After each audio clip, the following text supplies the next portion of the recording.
Going Postal, Chapter 11, Mission Statement, in which Lord Veterinary gives advice, Mr. Lipwick's bad memory, evil criminal genius's difficulty with finding property, Mr. Groat's fear of bathing, and a discussion on explosive underwear, Mr. Pony and his flimsies, the board debates, guilt decides, Moist von Lipwick attempts the impossible.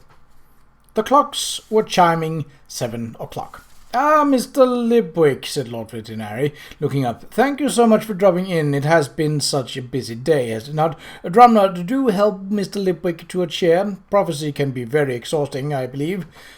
Moist waved the clerk away and eased his aching body into a seat.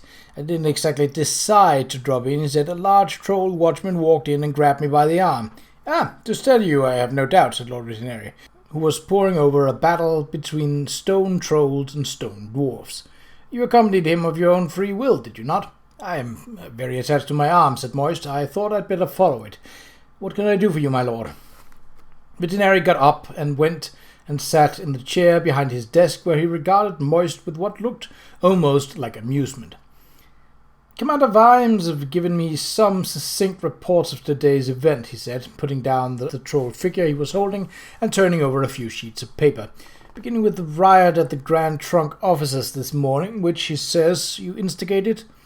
All I did was volunteer to deliver such clacked messages as had been held up by the unfortunate breakdown," said Moist. "I didn't expect the idiots in the office to refuse to hand the messages back to their customers. People had paid in advance, after all.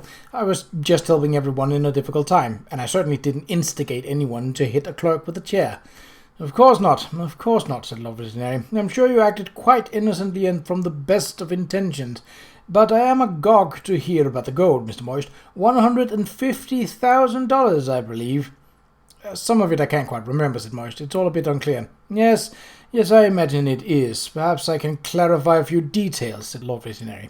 "Around mid-morning, Mr. Lipwick, you were chatting to people outside your regrettably distressed building when," here the patrician glanced at his nose, "you suddenly looked up, shielded your eyes, and dropped to your knees and screamed, 'Yes, thank you, I am not worthy, glory be, may your teeth be picked clean by birds, hallelujah, rattle your drawers,' and similar phrases to the general concern of people nearby, and then you stood up with your hands outstretched and shouted, 150,000 buried in a field, thank you, I shall fetch it immediately.' Whereupon you wrested a shovel from one of the men helping to clear the debris of the building and began to walk with some purpose out of the city." "Really," said Moist, "it's all a bit of a blank." "I'm sure it is," said Veterinary, nodding. "You'll probably be quite surprised to know that a number of people followed you, Mr. Lipwick, including Mr. Pump and 2 members of the City Watch."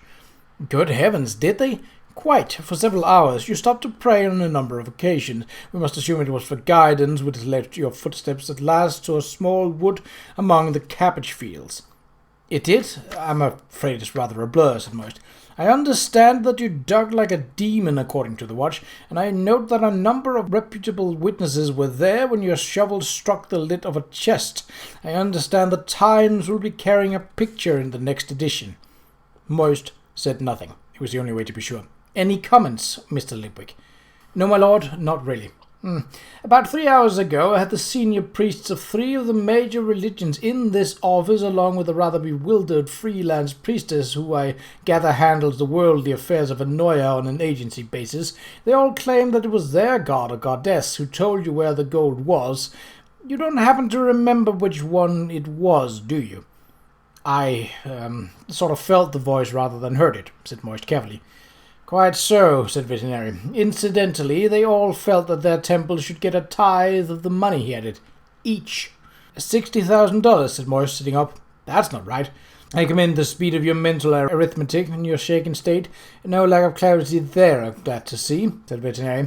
"I would advise you to donate 50,000, split 4 ways. It is, after all, in a very public and very definite and incontrovertible way, a gift from the gods. Is this not the time for reverential gratitude?" There was a lengthy pause, and then Moist raised a finger and managed, against all odds, a cheerful smile. "Sound advice, my lords. Besides, a man never knows when he might need a prayer." Exactly, said Lord Visionary. It is less than they demanded, but more than they would expect. And I did point out to them that the remainder of the money was all going to be used for the civic good. It is going to be used for the civic good, isn't it, Mr. Lipwick? Oh, yes, indeed. That is just as well, since currently it's sitting in Commander Vimes's cells. Visionary looked down at moist trousers. I see you still have mud all over your lovely golden suit, Postmaster. Fancy all that money being buried in a field, and you can still remember nothing about how you got there. Visionary's expression was getting on Moist's nerves. You know, he thought. I know you know. You know I know you know. But I know you can't be certain. Not certain. Well, there was an angel, he said. Indeed? Any particular kind? The kind you only get one of, I think, said Moist. Ah, good. Well, then it all seems very clear to me, said Visionary, sitting back. It is not often a mortal man achieves such a moment of glorious epiphany, but I am assured by the priest that such a thing could happen, and who should know better than they? Anyone suggesting that the money was in some way obtained in some wrong fashion will have to argue with some very turbulent priests, and also, I assume, find their kitchen drawers quite impossible to shut.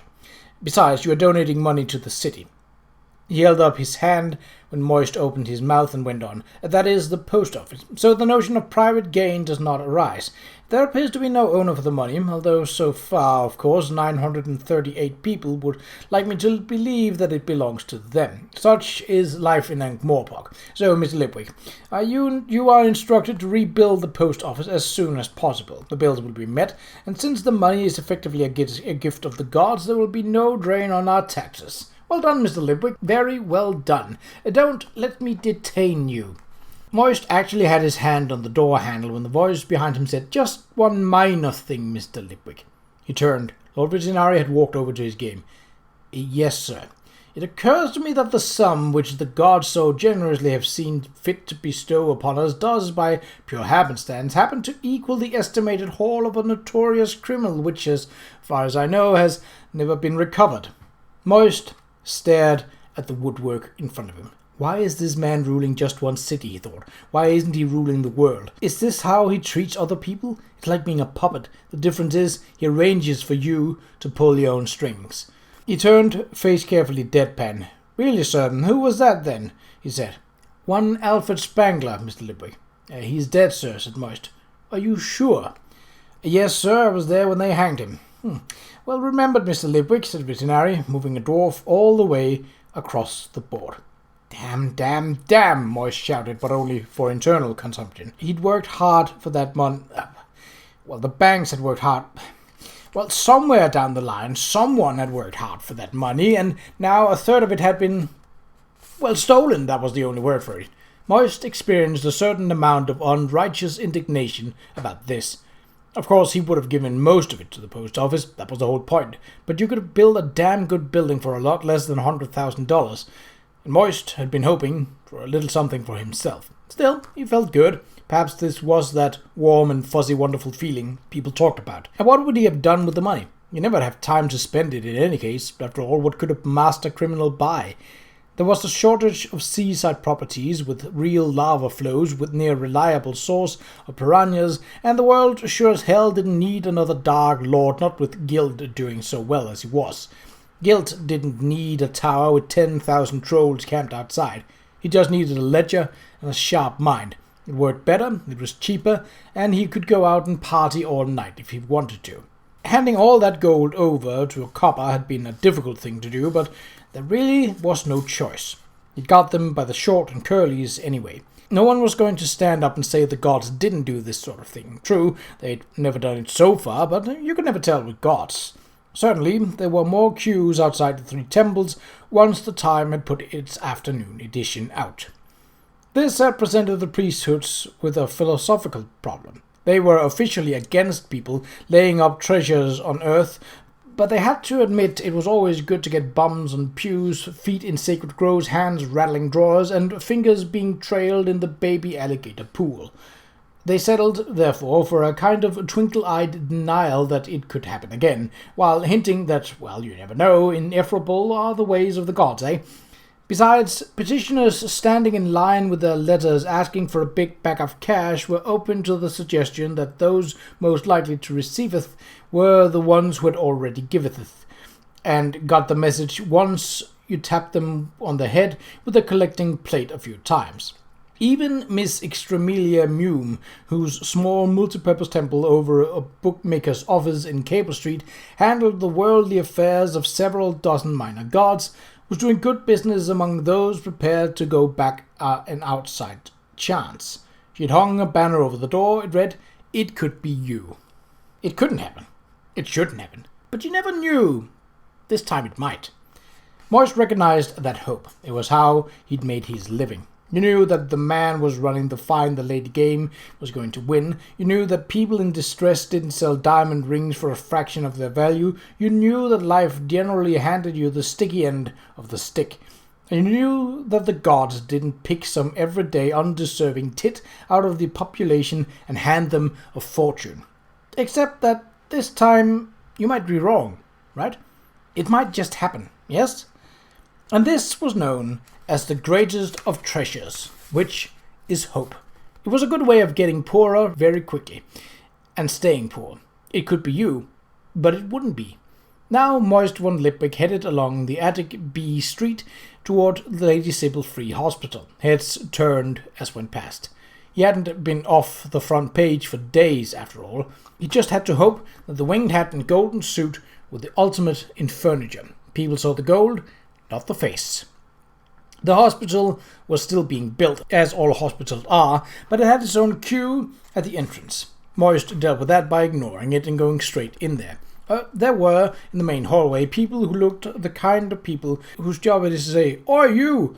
when other people just wander in, but Moist generated his personal "I'm too important to be stopped" field, and they never quite managed to frame the words. And once you got past the doorway demons of any organization, people just assumed that you had a right to be there and gave you directions. Mr. Grout was in a room by himself. A sign on the door said "Do not enter," but Moist seldom bothered with that sort of thing. The old man was sitting up in bed, looking gloomy, but he beamed as soon as he saw Moist. "Mr. Lipwig, you're a sight for sore eyes, sir. Can you find out where they hit my trousers? I told them I was fit as a flea, sir, but they went and hit my trousers. Help me out here before they carry me away to another bath, sir. A bath!" "They have to carry you," said Moist. "Can't you walk, Sullivan?" "Yes, sir, but I fights 'em, sir. A bath, sir, from women. All clear out my trumpet and skittles. I call that shameless. Everyone knows soap kills the natural effulgences, sir. Oh, sir, they are holding me prisoner, sir. They've given me trousers to resectomy." "Please calm down, Mr. Groat," said Moist urgently. The old man had gone quite red in the face. You're all right, then?" "Yeah, just a scratch, sir. Look." Groat unfastened the bottoms of his nightshirt. "See?" he said triumphantly. Moist nearly fainted. The Banshee had tried to make a tic-tac-toe board out of the man's chest. Someone else had stitched it neatly. "Ah, nice job of work, I'll give him that," Groat said grudgingly. "But I've got to be up and doing, sir. Up and doing." "Are you sure you're all right?" said Moist, staring at the mess of scabs. "Right as rain, sir. I told him, sir, if a Banshee can't get at me through my chest protect, none of their damn invisible little biting demons are going to manage it. I bet it's all going wrong, sir, with Aggie bossing people around. I bet it is. I bet you really need me, sir. Right, sir?" Yes. Are they giving you medicine?" "Ha! They'd call it medicine, sir. They gave me a lot of mumbo pokers about it being wonderful stuff, but it's got neither taste nor smell, if you want my opinion. They say it'll do me good, but I told them it's hard work that does me good, sir, not sitting in soapy water with young women looking at my rattle and flute. And they took my hair away. They call it unhygienic, sir. What a nerve. All right, it moves a bit about on its own accord, but that's only natural. I've had my hair a long time, sir. I'm used to it in its funny little ways." "What's going on in here?" said a voice full of offended ownership. Moist turned. If one of the rules that should be passed on to a young man is don't get mixed up with crazy girls who smoke like a bellows, another one should be run away from any woman who pronounces what with two H's. This woman might have been two women. She had certainly the cubic capacity, and since she was dressed entirely in white, looked rather like an iceberg, but a lot chillier, and with sails, and with a headdress starched to a cutting edge. Two smaller women stood behind and on either side of her, in definite danger of being crushed as she stepped backwards. "I've come to see Mr. Grote," said Moist weakly, while Grote gibbered and pulled at the bedclothes over his head. "Quite impossible. I am the young matron here, young man, and I must insist you leave at once. Mr. Grote is in an extremely unstable condition." "He seems fine to me," said Moist. He had to admire the look the matron gave him. It suggested that Moist had just been found adhering to the sole of her shoe. He returned it with a chilly one of his own. "Young man, his condition is extremely critical," she snapped. "I refuse to release him." "Madam, illness is not a crime," said Moist. "People are not released from hospital, they are discharged." The matron drew herself up and out and gave Moist a smile of triumph.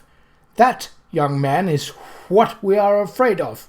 Moist was sure doctors kept skeletons around to cow patients. Yeah, we know what you look like underneath." Quite approved, though. He felt a certain fellow feeling. Places like the Lady Sybil were still very rare these days, but Moist felt certain he would make a profitable career out of wearing a white robe, using long-learned names for ailments like runny nose, and looking solemnly at things in bottles. On the other side of the desk, a Dr. Lawn, he had his name on a plate on his desk because doctors are very busy and can't remember everything, looked up from his notes on Tolliver Grote. "It was quite interesting, Mr. Lipwick. It was the first time I've ever had to operate to remove the patient's clothing," he said. "You don't happen to know what the poultice was made of, do you?" "He wouldn't tell us." "I believe it's layers of flannel, goose grease, and bread pudding," said Moist, staring around the office. "Bread pudding? Really bread pudding?" "Apparently so," said Moist. "Not something alive, then?"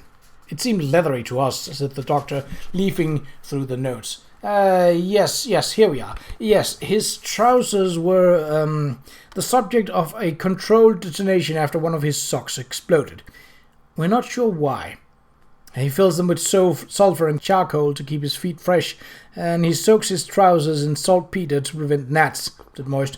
"He's a great believer in natural medicine, you see. He doesn't trust doctors." "Really?" said Dr. Lawn. "He retains some vestige of sanity, then. Incidentally, it's best not to argue with the nursing staff. I find the best course of action is to throw some chocolates in one direction and hurry off in the other while their attention is distracted. Mr. Grote thinks that every man is his own physician, I gather." "He makes his own medicines," Moist explained. "He starts every day with a quarter of a pint of gin mixed with spirits of nitre, flour of sulphur, juniper, and the juice of an onion. He says it clears the tubes." "Good heavens, I'm sure it does. Does he smoke at all?" Moist considered this. "No, it looks more like steam," he said. "And his background in basic alchemy is?" "Non-existent as far as I know," said Moist. "He makes some interesting cough sweets, though. After you suck them for 2 minutes, you can feel the wax running out of your ears. He paints his knees with some sort of compound of iodine and—" "Enough," said the doctor. "Mr. Lipwick, there are times when we humble practitioners of the craft of medicine have to stand aside in astonishment. Quite a long way inside in the case of Mr. Grote, and preferably behind a tree. Take him away, please. I have to say that, against all the odds, I found him amazingly healthy. I can quite see why an attack by a banshee would be so easily shrugged off. In fact, Mr. Grote is probably unkillable by normal means, although I advise you not to let him take up tap dancing. Oh, and, do take his wig, will you? We tried putting it in the cupboard, but it got out. We'll send the bill to the post office, shall we?" "I thought they said free hospital on the sign," said Moist. "Broadly, yes, broadly," said Dr. Lawn, "but those on whom the gods have bestowed so many favours, 150,000 of them, I heard, probably have had all the clarity they require, And it's all sitting in the watcher's cells," thought Moist. He reached into his pocket and produced a crumpled wad of green Ankh-Morpork dollar stamps. "Will you take these?" he said. The picture of Tittles being carried out of the post office by Moist von Lipwig was, since it concerned an animal, considered to be full of human interest by the Times, and was thus displayed prominently on the front page. Reacher looked at it without displaying so much as a flicker of emotion. Then he reread the story next to it under the headlines: "Man saves cat, we'll rebuild bigger, vows as post office blazes, $150,000 gift from the gods, wave of stock drawers hits city." It occurs to me that the editor of the Times must sometimes regret that he only has one front page, he observed dryly. There was a sound from the men sitting around the big table in Gelt's office. It was the kind of sound you get when people are not really laughing. "You think he has got the gods on his side," said Greenham. I hardly imagine so, said Gilt. He must have known where the money was. You think so? If I knew where that much money was, I wouldn't leave it in the ground. No, you wouldn't, said Gilt quietly, in such a way that Greenham felt slightly uneasy. 12.5%! 12.5%! Screamed Alphonse, bounding up and down on his perch. We are made to look fools, Reacher, said Stowley. He knew the line would go down yesterday. He might as well have divine guidance. We're losing the local traffic already. Every time we have a shutdown, you can bet he'll run a coach out of sheer devilment. There's nothing that damn man won't stoop to. He's turned the post office into a show. Sooner or later, all circuses leave town, said Gilt. But he's laughing at us, Stowley persisted. If the trunk breaks down again, I wouldn't put it past him to run a coach to Genoa. That would take weeks, said Gilt. Yes, but it's cheaper and it gets there. That's what he'll say. And he'll say it loudly too. We got to do something, Reacher. And what do you suggest? Why don't we just spend some money and get some proper maintenance done? You can't, said a new voice. You don't have the men. All heads turned to the man at the far end of the table. He had a jacket on over his overalls and a very battered top hat on the table beside him. His name was Mr. Pony, and he was the trunk's chief engineer. He'd come with the company and had hung on because at the age of 58, with twinges in your knuckles and a sick wife and a bad bag, you think twice about grand gestures such as storming out.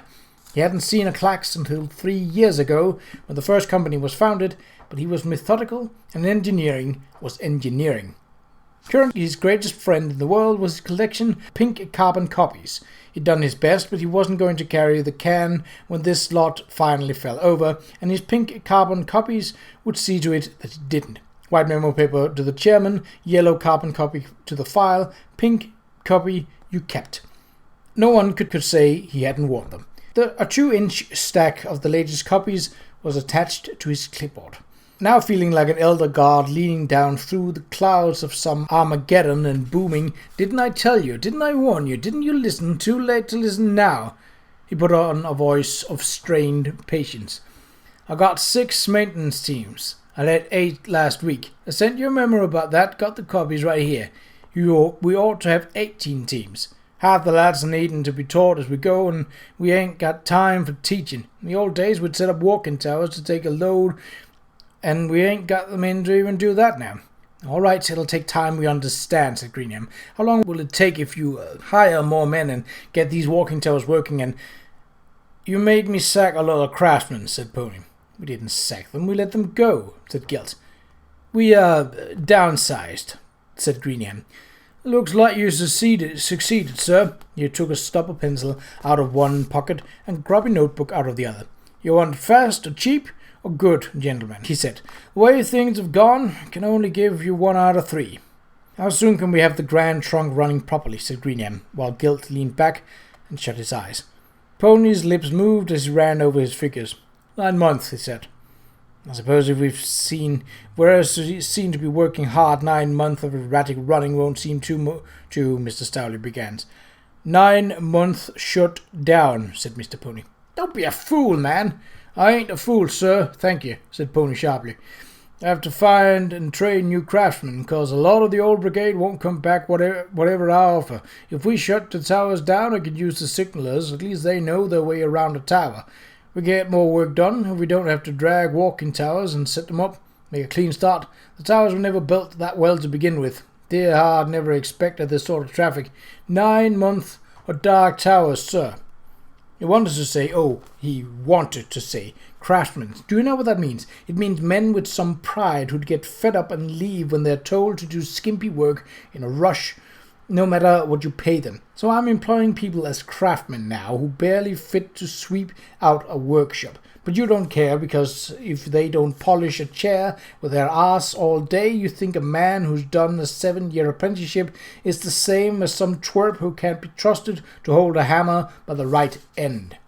He didn't say this aloud because, although an elderly man probably has a lot less future than a man of 20, he's far more careful about it. "You can't do better than that," said Stowley. "Mr. Stowley, I'll be doing well if it's only 9 months, said Pony, focusing again. "If you don't want to shut down, I can maybe get it done in a year and a half, if I can find enough men and you're ready to spend enough money. but you'll have shutdowns every day. It'll be crippled running, sir. This man von Lipwick will walk all over us in 9 months, said Greenham. Sorry about that, sir. And how much will it cost? Asked Gilt dreamily, and without opening his eyes.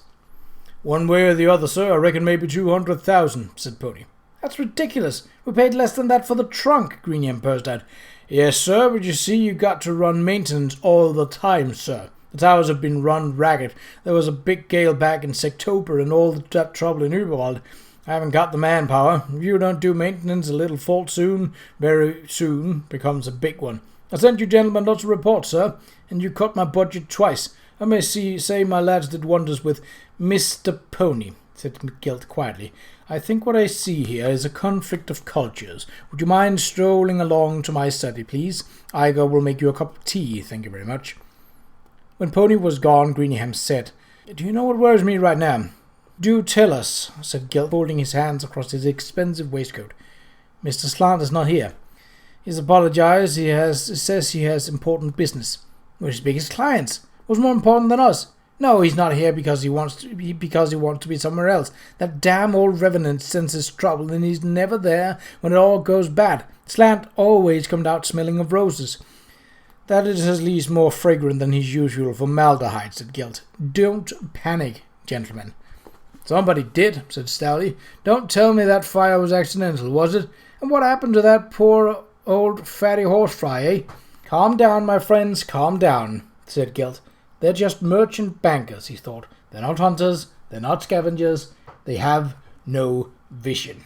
He waited until they had settled down and were regarding him with that strange, rather terrifying look that rich men wear when they think they may be in danger of becoming poor men. I expected something like this, he said. Veterinary wants to harry us, that is all. Reacher, you know we'll be in big trouble if the trunk stops working, said Nutmeg. Some of us have debts to service. If the trunk fails for good, then people will ask questions. Oh, those pauses, thought Gilt. Embezzlement is such a difficult word. Many of us had to work very hard to raise the cash, said Stowley. Yes, keeping a straight face in front of your clients must be tricky, Gilt thought. Aloud he said, I think we have to pay, gentlemen. I think we do. 200,000, said Greenham. Where do you think we can get that kind of money? You got it before, murmured Gilt. What is that supposed to mean, pray? Said Greenham with just a little too much indignation. Poor Crispin came to see me the night before he died, said Gilt, calm as 6 inches of snow. Babbled about, all sorts of wild things. They hardly bear repeating, and I think he believed people were after him.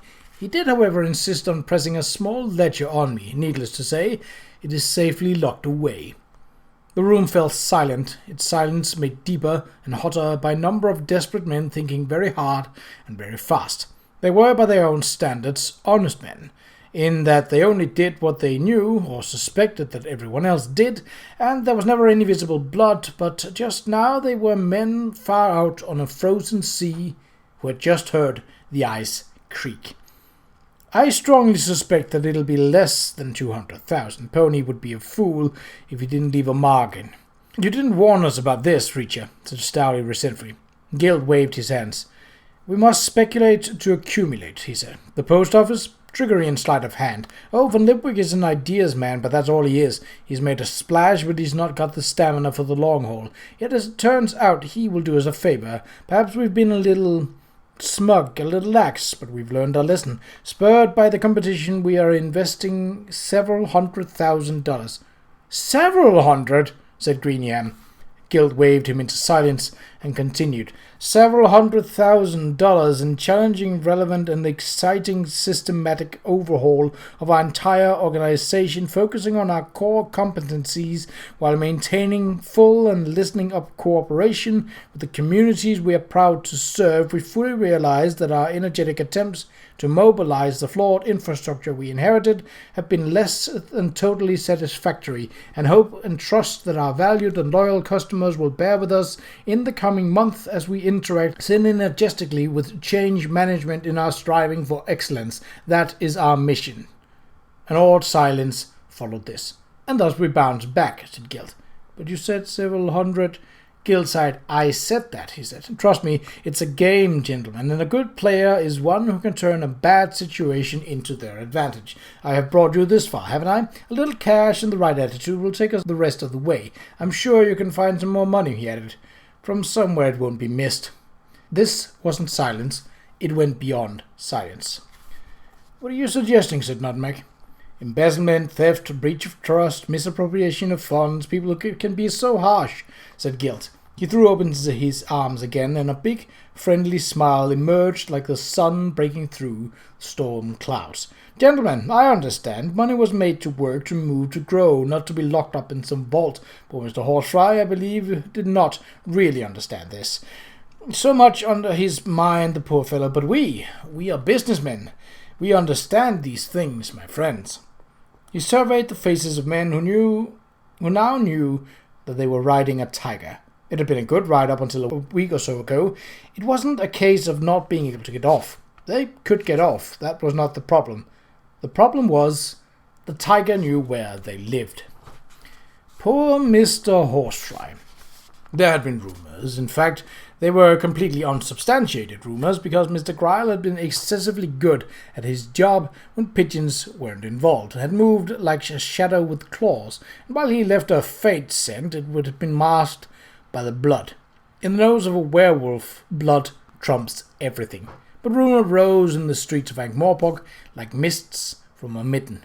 And then it occurred to one or two of the board that the jovial "my friends" in the mouth of Reacher Gilt, so generous with his invitations, his little tips, his advice, his champagne, was beginning in its harmonics and overtones to sound just like the word "pal" in the mouth of a man in an alley who was offering cosmetic surgery with a broken bottle in exchange for not being given any money. On the other hand, they'd been safe so far. Maybe it was worth following the tiger to the kill.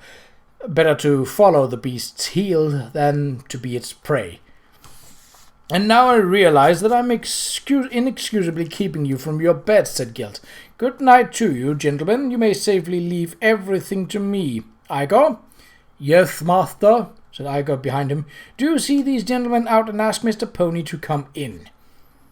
Gilt watched them go with a smile of satisfaction, which became a bright and happy face when Pony ushered in. The interview with the engineer went like this. "Mr. Pony," said Gilt, "I'm very pleased to tell you that the board, impressed by your dedication and the hard work you've been putting in here, have voted unanimously to increase your salary by $500 a year." Pony brightened up. "Thank you, sir. That will certainly come in. However, Mr. Pony, as part of the management of the Grand Trunk Company, and we do think you as part of the team, we must ask you to bear in mind our cash flow. We cannot authorize more than $25,000 for repairs a year." "That's only about $70 a tower, sir," the engineers protested. "Is it really? I told them you wouldn't accept that," said Gilt. "Mr. Pony is an engineer of integrity," I said. "He won't accept a penny less than $50,000, I told them." Pony looked haunted. "Couldn't really do much of a job, sir, even for that. I could get some walking tower teams out there, but most of the mountain towers are living on borrowed times as is." "We're counting on you, George," said Gilt. "Well, I suppose... Could we have the hour of the dead back, Mr. Gilt?" "I really wish you wouldn't use that fanciful term," said Gilt. "It really does not present the right image." "Sorry, sir," said Pony. "I still need it." Gilt drummed his fingers on the table. "You're asking a lot, George. You really are. That's revenue flow we're talking about. The board won't be very pleased with me if... "I think I've got to insist, Mr. Gilt," said Pony, looking at his feet. "And what could you deliver?" said Gilt. "That's what the board wants to know. They will say to me, 'Reacher, we are giving good old George everything he asks for. What will we be getting in return?' Forgetting for the moment that it was a quarter of what he'd asked for, good old George said, 'Well, we could patch up all around and get some of the really shaky towers back into some sort of order, especially 99 and 201. There's just so much to do.' Would it, for example, give us a year of reasonable service?" Mr. Pony struggled manfully with the engineer's permanent dread of having to commit himself to anything and manage, "Well, if we don't lose too many staff and the winter isn't too bad, but of course there's always..." Gilt snapped his fingers. "By damn, George, you talked me into it. I'll tell the board that I'm backing you, and to hell with them." Well, that's very kind of you, sir, of course, said Pony, bewildered, but it's only papering over the cracks, really. If we don't have a major rebuild, we're only laying up even more trouble for the future. In a year or so, George, you can lay any plans you like in front of us, said Gilt jovially. Your skill and ingenuity will be the saving of this company. Now, I know you're a busy man, and I mustn't keep you. Go and perform miracles of economy, Mr. Pony. Mr. Pony staggered out proud and bemused and full of dread. Silly old fool, said Gilt, and reached down and opened the bottom drawer of his desk. He pulled out a bear trap, which he set with some effort, and then stood in the middle of the floor with his back to it. "Igar," he called. "Yes, sir," said Igar behind him. There was a snap. "I think this is yours, sir," Igar added, handing Gilt the sprung trap. Gilt looked down. The man's legs appeared unscathed. "How did you—" "Oh, we Igors are no strangers to masters of an inquiring mind, sir," said Igor gloomily. "One of my gentlemen used to stand with his back to a pit lined with spikes, sir. Oh, how we chuckled, sir. And what happened? One day he forgot and stepped into it. Talk about laugh, sir." Gilt laughed too, and he went back to his desk. He liked that kind of joke. "Igar, would you say that I'm insane?" he said. Igors are not supposed to lie to an employer. It's part of the code of Igors. He took refuge in strict linguistic honesty. "I wouldn't find myself able to say that, sir," he said. "I must be, Igar. Either that or so everyone else is," said Gilt. "I mean, I show them what I do. I show them how the cards are marked. I tell them what I am. And they nudge one another and grin, and each one of them thinks himself no end of a fine fellow to be doing business with me. They throw good money after bad. They believe themselves to be sharp operators, and yet they offer themselves like little lambs. How I love to see their expressions when they think they're being astute." "Indeed, sir," said Igar. He was wondering if that job at the new hospital was still open. His cousin Igar was already working there and had told him it was wonderful. Sometimes you had to work all night, and you got a white coat and all the rubber gloves you could eat, and best of all, you got respect. "It's so basic," said Gilt. "You make money as it runs down, you make money building it up again. You might even make a little money running it, and then you sell it to yourselves when it collapses. The lease alone are worth a fortune. Give Alphonse his nuts, will you?" 12.5%! 12.5%! said the cockatoo, sidling up and down the perch excitedly. "Certainly, sir," said Igar, taking a bag out of his pocket and advancing cautiously. Alphonse had a beak like a pair of shears. Or maybe try veterinary work like his other cousin Igar. That was a good traditional area. A pity about all the publicity when the hamster smashed its way out of the threadmill and ate the man's leg before flying away, but, well, that was progress for you. The important thing was get out before the mob arrived. And when your boss started telling thin air how good he was, that was the time. "Hope is the curse of humanity, Igar," said Gilt, putting his hands behind his head. "Could be, sir," said Igar, trying to avoid the horrible curved beak. "The tiger does not hope to catch its prey, nor does the gazelle hope to escape the claws. They run, Igar. Only the running matters. They know that they must run, and now I must run along to those nice people at the time to tell everyone about our bright new future. Get the coach out, will you?" "Certainly, sir. If you'll excuse me, I will go and fetch another finger." "I think I'll head back to the mountains," he thought, as he went down to the cellar. "At least the monsters there have the decency to look like ones." Flares around the ruins of the post office made the night brilliant. The golems didn't need them, but the surveyors did. Moish had got a good deal there, and the gods had spoken after all. It would do a firm no harm at all to be associated with this phoenix of a building. In the bit that was still standing, shored up and top-lined, the post office, that is, the people who were the post office worked through the night. In truth, there wasn't enough for everyone to do, but they turned up anyway to do it. It was that kind of night. You had to be there so that later you could say, "And I was there that very night." Moist knew he ought to get some sleep, but he had to be there too, alive and sparkling. It was amazing. They'd listened to him. They did things for him. They scuttled around as if he was a real leader, not some cheat and fraud. And there were letters. Oh, the letters heard, and more were coming in. And they were addressed to him. The news had got around the city. It had been in the paper. The gods had listened to this man. We will deliver to the gods themselves. He was the man with the gold suit and the hat with wings. They'd made a crook the messenger of the gods, and piled on his charred desk the sum of all their hopes and fears, badly punctuated, true, in smudged pencil or free post office ink, which had spluttered across the paper in urgency of the writing. "They think you're an angel," said Miss Derhart, who was sitting on the other side of his desk and helping him sort through the pathetic petitions. Every half hour or so, Mr. Pump brought up some more. "Well, I'm not," snapped Moist. "You speak to the gods and the gods listen," said Miss Derhart, grinning. "They told you where the treasure was. Now, that's what I call religion. Incidentally, how did you know the money was there? You don't believe in any gods?" "No, of course not. Not while people like Reach a Guild walk under the sky. All there is us. The money? I can't tell you," said Moist. "Have you read some of these letters?" said Miss Derhart. "Sick children, dying wives. Some just want cash," said Moist hurriedly, as if that made it better. "Whose fault is that, Slick? You're the man who can tap the gods for a wada wonga. So what shall I do with all these prayers?" said Moist. "Deliver them, of course. You got to. You're the messenger of the gods. And they got stamps on. Some of them are even covered in stamps. It's your job. You take them to the temples. You promised to do that." "I never promised to." "You promised to when you sold them the stamps." Moist almost fell off his chair. She wielded the sentence like a fist. "And it'll give them hope," she added, rather more quietly. "False hope," said Moist, struggling upright. "Maybe not this time," said Miss Derhart. "That's a point of hope." She picked up the battered remains of Anghamrad's message. He was taking a message across the whole time. "You think you got it tough?" "Mr. Lipwick?" The voice floated up from the hall, and at the same time the background noise subsided like a bad souffle.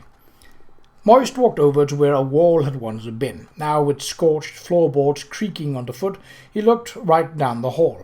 A small part of him thought, "We'll have to put in a big picture window when we rebuild. This is just too impressive for words." There was a buzz of whispering and a few gasps. There were a lot of customers, too. Even in the early foggy hours, it's never too late for a prayer. "Is everything all right, Mr. Grote?" he called down. Something white was waved in the air. "Early copy of the Times, sir," Grote shouted. "Just in. Gilts all over the front page, sir. Where you ought to be, sir. You won't like it, sir." If Moist von Lipwick had been raised to be a clown, he had visited shows and circuses and watched the kings of fooldom.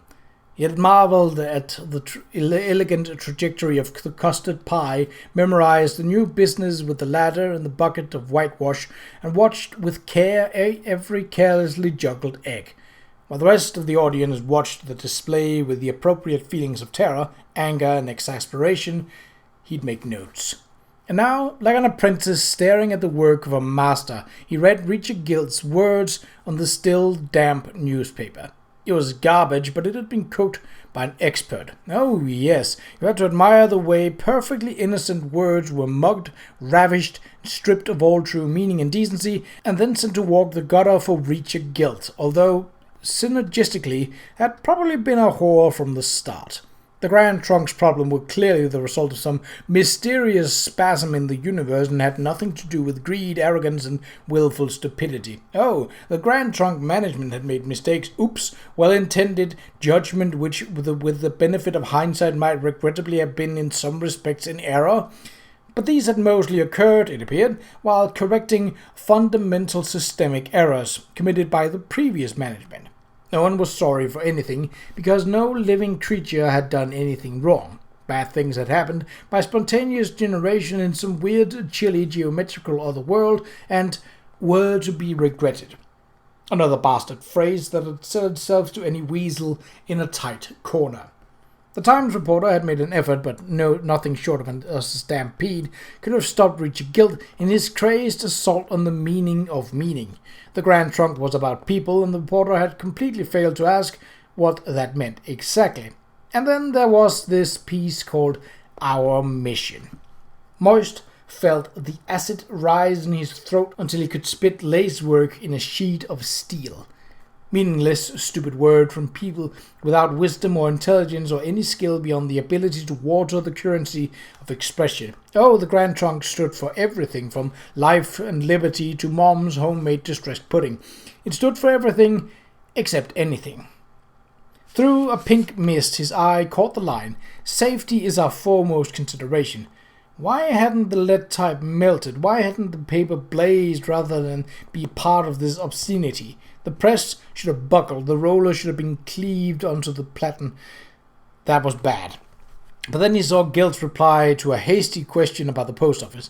Richard Gilt loved the post office and blessed its little cotton socks. He was very grateful for its assistance during this difficult period and looked forward to future cooperation, although, of course, the post office in the real modern world would never be able to compete on anything other than a very local level. Mind you, someone has to deliver the bills, ho-ho. It was masterly, the bastard. Are you okay? Could you stop shouting? Said Miss Dearhart. What? The mists cleared. Everyone in the hall was looking at him, their mouth open, their eyes wide. Watery ink dripped from post office pens and stamps began to dry on tongues. You were shouting, said Miss Dearhart, swearing in fact. Miss McAlery had pushed her way through the throng with an expression of determination. Mr. Lipwick, I hope to never hear such language in this building again, she said. He was using it about the chairman of the Grand Trunk Company, said Miss Dearhart, in what was for her a conciliatory tone of voice. Oh, Miss McAlery hesitated and then remembered herself. Perhaps a teeny bit quieter then. Certainly, Miss McAlery, said Moist obediently. And perhaps not the K word? No, Miss McAlery. And also not the L word, the T word, both of the S words, the V word and the Y word. Just as you say, Miss McAlery. Murdering, conniving bastard of a weasel was acceptable, however. I shall remember that, Miss McAlery. Very good, postmaster. Miss McAlery turned on her heel and went back to haranguing someone for not using blotting paper. Moist handed the paper to Miss Dearhart. He's going to walk away with it, he said. He's just throwing words around. The trunk's too big to fail, too many investors. He'll get more money, keep the system going just this side of disaster, and then let it collapse. Buy it up via another company, maybe at a knockdown price. I'd suspect him of everything, said Miss Dearhart, but you sound very certain. That's what I'd do, said Moist, if I was that kind of person. It's the oldest trick in the book. You get the punt, you get the others so deeply involved that they don't dare to fold. It's the dream, you see. They think they'll stay in and it'll all work out. They daren't think it's all a dream. You use big words to tell them it's going to be jammed tomorrow, and they hope. But they'll never win. Part of them knows that, but the rest of them never listens to it. The house always wins. Why do people like Gilt keep getting away with it? I just told you. It's because people hope. They'll believe that someone will send them a real diamond for $1. Sorry. You know how I came to work for the trust, said Miss Dearhart. Because clay people are easier to deal with, Moist thought. They don't cough when you talk to them. No, he said. I used to work in a bank in Stowe Lat, the cabbage growers' cooperative. Oh, the one in the town square, with the carved cabbage on the door, said Moist before he could stop himself. You know it? She said. Well, yes, I went past it once. Oh, no, he thought, as his mind ran ahead of the conversation. Oh, please, no. It wasn't a bad job, said Miss Dearhart. In our office we had to inspect drafts and checks, looking for forgeries, you know. And one day I let 4 through, 4 fakes. It cost the bank $2,000. They were cash drafts, and the signatures were perfect. I got sacked for that. They said I had to do something, otherwise the customers would lose confidence. It's not fun having people you think you might be a crook. And that's what happened to people like us. People like Gilt always get away with it. Are you all right? Said Morris. You look a bit, off color. That had been a good day, Morris thought. At least, up until now, it had been a good day. He'd been quite pleased with it at the time. You weren't supposed to ever meet people afterwards. God's damn Mr. Pump and his actuarial concept of murder. He sighed. Oh, well, it had come to this. He knew, he'd known it would. Him and Gilt arm wrestling to see who was the biggest bastard. This is the country edition of the Times, he said. They don't go to press with the city edition for another 90 minutes in case of late breaking news. I think I can wipe the smile off his face, at least. What are you going to do, said Miss Dearhart. Attempt the impossible, said Moist, and adjusted his hat.